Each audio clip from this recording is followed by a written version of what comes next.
Em mais uma demonstração de união e alinhamento político, Tarcísio de Freitas marcou presença no ato de Copacabana.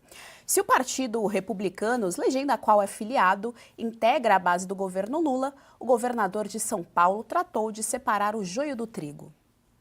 Ninguém aguenta mais inflação, porque tem um governo irresponsável que gasta mais do que deve.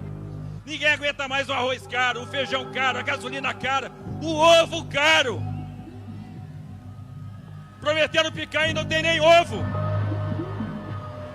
E se tá tudo caro, volta Bolsonaro! Tá aí, Josi, a fala do Tarcísio de Freitas ontem na manifestação que aconteceu em Copacabana, pedindo a anistia aos presos políticos do 8 de janeiro. Importante também a gente lembrar que há 2 semanas, mais ou menos, o Tarcísio de Freitas estava em um evento com o Lula e um dos ministros do Lula, o Rui Costa, e o Lula tentou mais uma vez criar aquela saia justa entre Tarcísio e Bolsonaro. O Tarcísio conseguiu sair, inclusive, foi ao palco, disse que certos eventos ele só sorri e a cena seguindo instruções dos assessores dele. Pois é, foi pragmático, né?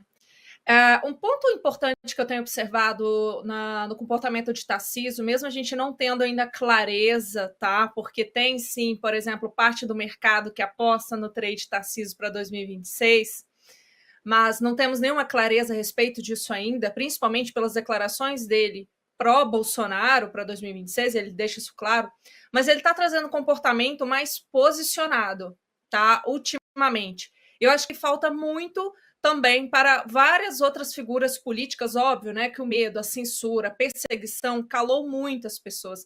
Dado é que as manifestações diminuíram, as pessoas se pronunciam menos na internet, pessoas produzindo menos conteúdo sobre política, sobre o judiciário, isso está claro, né? A censura, ela faz um controle de pensamento e de comportamento.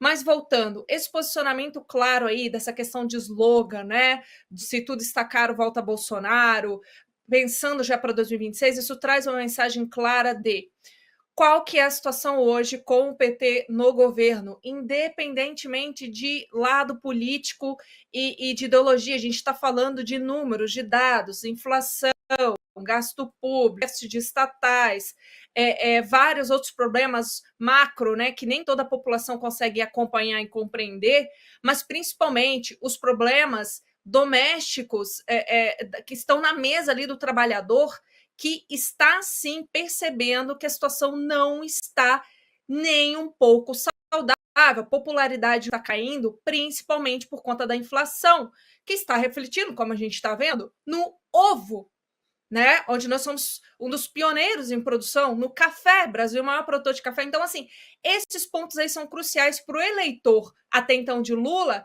perceber o que é um governo que empobrece, enquanto promete o contrário.